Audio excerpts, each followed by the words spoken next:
নমস্কার, আজ বানাচ্ছি ওটসের চিল্লা। তো সবার প্রথমে শুকনো খোলায় আমি ওটসটাকে হালকা করে ভেজে নিলাম। এবার একটা মিক্সি জারের মধ্যে দিয়ে আমি এটাকে গুঁড়ো করে নিয়েছি। আর এর মধ্যে দেব কিছু সবজির মধ্যে ছিল বিনস, গাজর, ক্যাপসিকাম আর পেঁয়াজ। এগুলোকে দেখো ছোট করে কেটে নিয়েছি। আর গাজরটাকে আমি গ্রেট করে নিয়েছি। আর ওই ওটসের গুঁড়ো একটা বাটির মধ্যে নিয়ে নিয়েছি। আর এর মধ্যে দিয়ে দিলাম সমস্ত সবজি দেওয়ার পরে দিলাম স্বাদ মতো লবণ আর পরিমাণ মতন হলুদ আর একটা ডিম।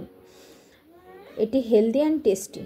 এটি তোমরা সকালের ব্রেকফাস্টে বা সন্ধ্যার টিফিনেও তোমরা এটিকে খেতে পারো। অসাধারণ হয় খেতে। দেখো সামান্য জল দিয়ে একটা ব্যাটার বানিয়ে নিয়েছি। এবার একটা তাওয়ার মধ্যে আমি সামান্য তেল দিয়ে এটাকে আমি ভেজে নেব। তোমরা অবশ্যই একদিন এই রেসিপিটা ট্রাই করো। অসাধারণ হয় খেতে। আর বাচ্চারা তো ভালোভাবেই খেয়ে নেয়। রেডি হয়ে গেল ওটসের চিল্লা। তো তোমাদের কেমন লাগলো অবশ্যই জানিও। ভালো লাগলে একটা লাইক করে দিও।